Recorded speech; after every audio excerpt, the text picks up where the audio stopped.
Hello, welcome back. This is another Sunday school lesson. It's kind of an odd one this time.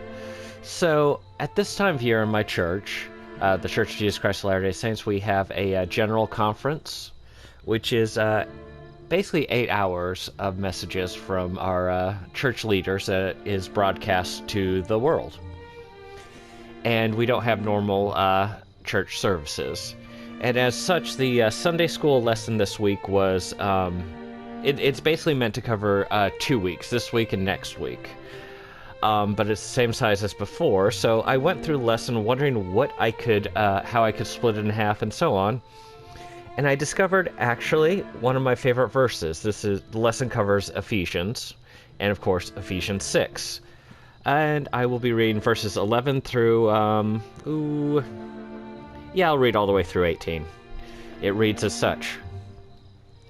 Put on the whole armor of God, that ye may be able to stand against the wiles of the devil.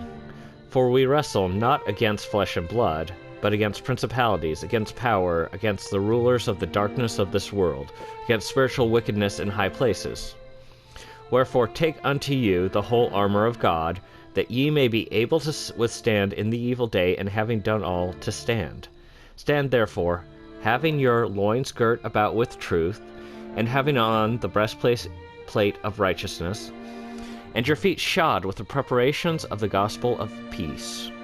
Above all, taking the shield of faith, wherewith ye shall be able to quench all the fiery darts of the wicked. And take the helmet of salvation and the sword of the Spirit, which is the word of God. Praying always with all prayer and supplication in the Spirit, and watching thereunto with all perseverance and supplication for all saints. So it occurred to me that modern day video games we can actually modernize this comparison of Paul's to modern day video games. So let's jump into the inventory. So first off, the weapon. Now Paul spoke of the sword of the Spirit, which is the word of God. And yeah, it's an interesting comparison, because it's a comparison of an offensive weapon to the word of God, what God speaks to you, and you take it, and you don't really attack people with the word of God. That doesn't work that way, but you present the word of God to them. It's not so much to protect. It's to protect yourself, yes, but it's also to share with the rest of the world. I just find it an interesting comparison. So that's what we do. So that's sword cane, at least in this video game, can be compared to the word of God. Now we'll move on to gauntlets. Assassin's Gauntlet, in this game, is actually fairly complex. There's a lot of moving parts and things it does. You've got the grappling hook, you've got the berserker darts on it, and it's also, a good piece of armor to have and to wear. You can actually use it to decouple a train, to punch the metal and decouple it. And if you've ever actually punched something that's pretty solid, you know how much that hurts. So it's really, really good protection. And of course, that fills the function of the shield of faith. It protects you. It, allows you to escape very dangerous situations. And it allows you to perform functions that you normally would not be able to do. And that's what faith does. It gets you out of bad situations. It lets you do things you wouldn't normally do. It's a very, very good comparison there. Good thing. I'm so proud of myself. Firearms are a little bit difficult because there are several things that are listed that don't seem to apply to firearms. We can take this as a continuation of the sword, the word of God, but done at a distance. There's no direct comparison to this. There is feet shod with preparations of gospel of peace, but doesn't seem to fit. So the gun, I think continuation of the sword. So the armaments, the weapons that you use would be continuations of the word of God. And I think that's symbolically, that really does mean that there's more than one way to present the word of God. There's more than one way to defeat the enemy with the Word of God. And that's, more than one way to share the gospel, more than one way to use the gospel to kind of beat back the temptations and the wiles of the devil, which in this game would be represented by the street gang, the Blighters, and to a much further extent, the Templars. So, yeah, I think continuation of the Word of God right there. Very, very good one. So, there are, like I said, several things, clothes that you wear. However, in this game, you only have 2 real clothes. I think we can stretch this out, though. So, the capes, I thought the capes would be basically having your loins girt about with the truth. So, the capes, let's pull it up. So, I'm going to pull into different selections here to kind of show you this. Now, you start out with, fairly weak capes that don't do much for you. They're nice looking, they don't do much for you. You can see on defense and stealth, -8, -11 compared to the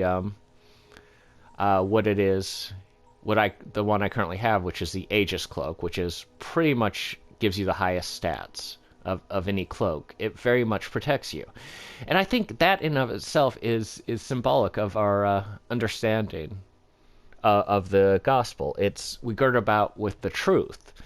And as we learn and we grow, that truth grows with it. Everything we grow in understanding, and sometimes we may go back a little bit, but we still continually grow and learn as we go on with what we understand, how we learn the gospel and the truths of the gospel, until, and I don't think it just ends with this one, but, it's a continuing process, and it will keep on growing with our understanding of the truth and of the gospel. The more we study, the more we learn. And I'll put this out there: never trust anything that encourages you to not ask questions. Always be able to ask questions, to learn, to grow, to challenge the other truth. Even if you're dead wrong, any good church or religion will accept your challenging as a part of your growth process. And that's the way it is with the truth of the spirituality. And I think the Aegis Cloak works as, having our loins girt about with truth. So we'll move on to the outfits. I think the outfits covers 2 things in this, which is having the breastplate of righteousness, so essentially the armor, and it does provide a certain degree of armor and protection with that. But also, I think the let me find it here.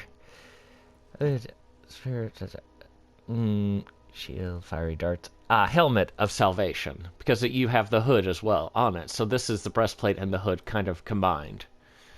So the breastplate being righteousness, and the hood is being the helmet of salvation. So the hood's the helmet of salvation. The general outfit is the breastplate of righteousness. And they really do go hand in hand, salvation and righteousness.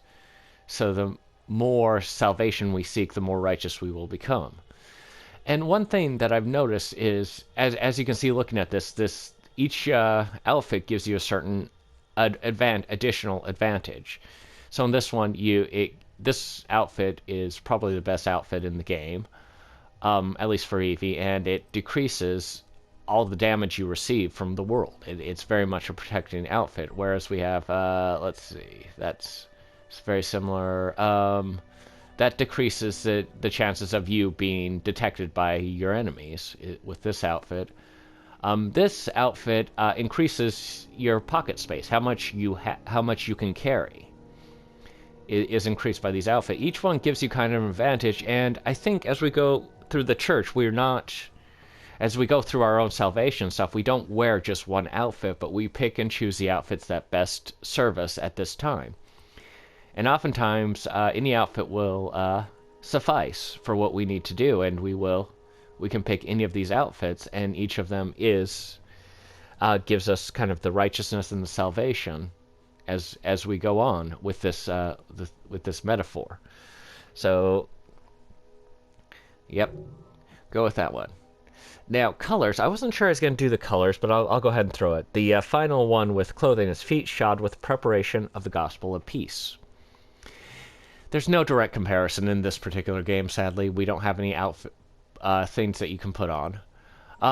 But we do have different colors, which, with the outfit Evie's currently wearing, actually doesn't affect the outfit at all, so maybe it's not a good comparison at this point.